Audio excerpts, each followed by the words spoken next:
তো হ্যালো ভিয়ান, welcome to let's improve YouTube channel.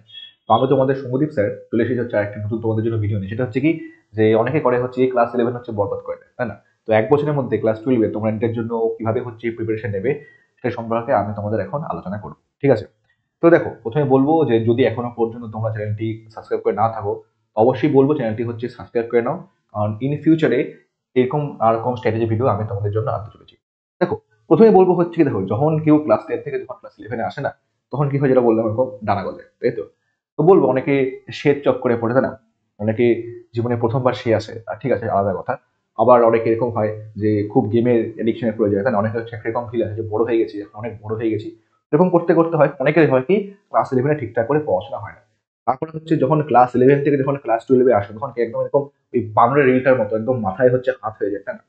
তখন কি হবে কি হবে? তো যেটা বলবো, দেখো, যদি প্রথম যেটা বলবো যে যেটা ওয়েস্ট হয়ে গেছে সেটা আর ভেবে কোনো লাভ নেই, সেটা তার ঘাটাঘাটি করে কোনো লাভ নেই। এখন বলবো হচ্ছে সামনের দিকে দেখতে, যেটা গেছে তো গেছে, ঠিক আছে, প্রথম কথা। এখন তাহলে এখন কি তোমরা বলবে, তাহলে কি স্যার এখন কি আর নেট টিউশন করে পাবো না? অবশ্যই পাবে। দেখো, যদি একটা কথা আছে না যে যখন তুমি শুরু করবে তখন তুমি জিনিসটা করতে হবে। তো বলবো কি, জিনিসটা এখন থেকে যখন তোমরা ভেবেছো যে এখন থেকে তোমরা নেট টিউশন শুরু করবে, তো এখন থেকে তোমরা নেট টিউশন ঠিকঠাক করে শুরু করো।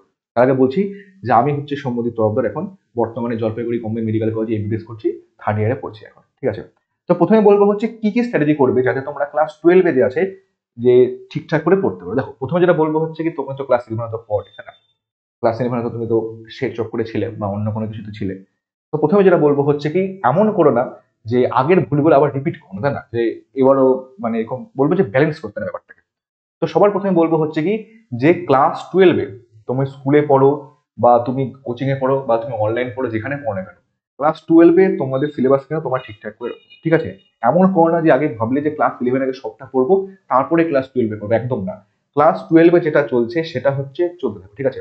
তোমাদের মেইন প্রায়োরিটি কিন্তু ক্লাস 12 কারণ তোমাদের বোর্ডস আছে, তাই তো? বোর্ডসে কম নম্বর পেলে সমস্যা। ক্লাস 12 পড়ো, এবং 12 এর সঙ্গে সঙ্গে বলবো হচ্ছে কি, প্রতিদিন হচ্ছে রাত্রেবেলা, এই রাত্রে ডিনার করার পর মোটামুটি কি 1.5 ঘন্টা থেকে 2 ঘন্টা তোমরা হচ্ছে ক্লাস হচ্ছে 11 কে দাও, ক্লাস 11 কে দাও ঠিকঠাক করে, ঠিক আছে?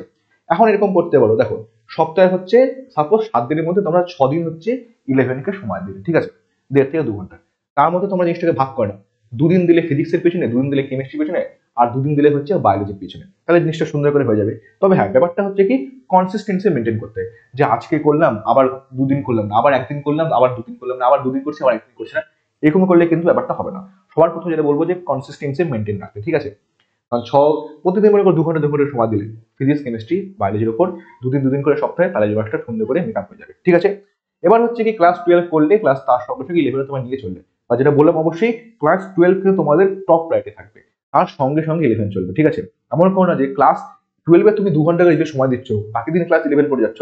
এই ভুলটা কিন্তু একদম করতে হবে, তাহলে কিন্তু বোর্ডসে খুব বাজে অবস্থা হবে, ঠিক আছে? এবার হচ্ছে কি, দেখো, এমন তো না যে ক্লাস 11 তোমরা কিছুই পড়াশোনা করনি, অবশ্যই কিছু না কিছু তো পড়েছো। তাই বলবো হচ্ছে কি, তোমরা কিন্তু এখন থেকে মানে কোশ্চেন প্র্যাকটিস করতে থাকো, ঠিক আছে? কোশ্চেন প্র্যাকটিস করা শুরু করো। যেটা বললাম যে কোশ্চেন প্র্যাকটিস করতে থাকো ক্লাস 11 এর জন্য। ক্লাস 12 তোমরা থিওরি ঠিকঠাক করে পড়ো, ঠিক আছে, বাট ক্লাস 11 এর জন্য তোমরা কোশ্চেন প্র্যাকটিস করো। তাহলে প্রশ্ন আসবে, স্যার কোশ্চেন কোথা থেকে প্র্যাকটিস করবো? কোশ্চেন, দেখো, নিটের জন্য আমি যেটা সবসময় বলি, কোশ্চেন প্র্যাকটিসের জন্য হচ্ছে কি, 1 নম্বর হচ্ছে নিট প্রিভিয়াস এর কোশ্চেন। নিট প্রিভিয়াস এর কোশ্চেন প্র্যাকটিস করো তোমরা। তাহলে তোমরা হচ্ছে একটা ধারণা পাবে যে কিরকম কিরকম কোশ্চেন আছে। আরেকটা হচ্ছে কোশ্চেন প্র্যাকটিস কি হচ্ছে কি, একটা খুব ভালো একটা বই পাওয়া যায়, সেটা হচ্ছে কি এনসিইআরটি ফিঙ্গার টিপস। তার আগে বলছি, এটা কোনো স্পন্সর ভিডিও না, বইটা আমি নিজে পার্সোনালি ফলো করেছিলাম, বইটা আমার পার্সোনালি খুব ভালো লাগে পড়তে। এটা হচ্ছে, বইটার নাম হচ্ছে কি এনসিইআরটি ফিঙ্গার টিপস। দেখবে আরিয়ান্থের হচ্ছে একটা বই বার হয়, বইটার নাম এনসিইআরটি ফিঙ্গার টিপস, সরি ভুল বললাম, ফিঙ্গার প্রিন্টস কেন বলছি, এনসিইআরটি ফিঙ্গার টিপস, তাই না? মানে এনসিইআরটি হাতের মুঠোয়। তো সেই বইটা তোমরা পড়তে হবে, তাহলে তোমাদের কি এনসিইআরটিটা খুব ভালো করে জিনিসটা হবে। আর যেটা অবশ্যই বলছি, দেখো, নিটের জন্য হচ্ছে কি, যেটা মেন বই, তাই না, একদম ভগবান তুল্য বই, সেটা হচ্ছে এনসিইআরটি। এনসিইআরটি বাইরের থেকে কিন্তু কোশ্চেন আসে না, তাই না? তাই বলবো, বিশেষ করে ফিজিক্সের জন্য তোমরা একটু এনসিইআরটির বাইরে যাও, যেগুলো তোমাদের যেখান থেকে পড়ছো সেখান থেকে তোমরা থিওরি ভালো ভালো করে নিউমেরিক্যালস প্র্যাকটিস করো। ফিজিক্যাল কেমিস্ট্রির জন্য একটু বাইরে যাও, but organic chemistry, inorganic chemistry এবং তার সঙ্গে সঙ্গে বায়োলজি, বোথ ক্লাস 11 ক্লাস 12, এখান থেকে কিন্তু মানে মানে এনসিইআরটি বাইরে কিন্তু কোনো কোশ্চেন আসে না, ঠিক আছে? আর বলবো হচ্ছে কি, দেখো, এখন তোমরা তো ক্লাস 12 পড়ছো, তাই না? ক্লাস 12 পড়া তোমাদের সঙ্গে সঙ্গে চলছে, প্লাস ক্লাস 11 পড়া তোমরা মোটামুটি সঙ্গে সঙ্গে নিয়ে চলছো, ঠিক আছে? এখন বলবো হচ্ছে কি, তোমরা কিন্তু ফুল সিলেবাস মক টেস্ট দেওয়া শুরু করো। তখন মনে প্রশ্ন হবে, স্যার আমাদের তো সিলেবাসে ঠিকঠাক করে শেখা হয়নি, তাই না? তাহলে কিভাবে মক টেস্ট? দেখো, তোমাদের ক্লাস 11 তোমরা ঠিকঠাক করে আগাচ্ছ, ক্লাস 12 তোমরা ঠিকঠাক করে পড়ছো, তখন করবো হচ্ছে কি, যতই কম নম্বর পাবে 400 350 500 যতই নম্বর পাবো না কেন, তত তোমরা কি ফুল সিলেবাস মক টেস্ট দাও। যেগুলো দেখলে তোমরা যেগুলো পড়া হয়নি সেগুলো হচ্ছে ছেড়ে দাও, বা যেগুলো তোমাদের ক্লাস 12-এ এখন আছে এবং যেগুলো তুমি ক্লাস 11-এ যেগুলো পড়েছিলে সেগুলো কোশ্চেন তো এখানে নিশ্চয়ই থাকবে। তো সেগুলো কোশ্চেন যেখানে তোমরা আগাচ্ছ, মানে যেখানে তোমরা মানে আটকাচ্ছ, সেগুলোর সঙ্গে তোমরা প্র্যাকটিস করো। তাহলে এর ফলে কি হবে, ক্লাস 11-এ তোমাদের টপিকগুলো স্ট্রং হবে এবং ক্লাস 12-এ তোমরা এখন যে টপিকগুলো পড়ছো সেই টপিকের উপরও তোমাদের কোশ্চেন প্র্যাকটিস হয়ে থাকবে। ঠিক আছে? আর অবশ্যই বলবো যে এখন যে মক টেস্ট দিবে না, অবশ্যই কিন্তু তোমাদের কিন্তু টাইম বাউন্ড মক টেস্ট দিতে লাগবে। ঠিক আছে? মানে এমন না যে আজকে বসলাম 2 দিন ধরে শুয়ে একদম সলভ করছি, এখন 10টা কোশ্চেন সলভ করলাম, পরে 20টা কোশ্চেন সলভ করলাম, এরকম করলে কিন্তু হবে না। নিটের সময় হচ্ছে এখন জানো তোমরা, নিটের যে আমাদের পেপার যে আছে সেটা চেঞ্জ হয়ে গেছে। আগে আমাদের সেকশনে সেকশন বি থাকতো, এখন সেকশন বি এর কোনো রকম গল্প নেই। আগে 3 ঘন্টা 20 মিনিটের পরীক্ষা হতো, 2 থেকে 5টা করি, এখন হচ্ছে কিন্তু 3 ঘন্টায় পরীক্ষা হবে। তো বলবো ওই 2 থেকে 5টা যে আসে না, এই সময়টা হচ্ছে মিনি মক টেস্ট প্র্যাকটিস করো, তাহলে কিন্তু খুব সুবিধা হবে। না মানে তোমার ব্রেন তাহলে ওভাবেই তোমার মানে প্রোগ্রামিং হয়ে যাবে তোমার ব্রেনটা, যে না এই সময়টা হচ্ছে আমাকে কোশ্চেন প্র্যাকটিস করতে হবে। 2 থেকে 5টা সবচেয়ে ভালো সময়।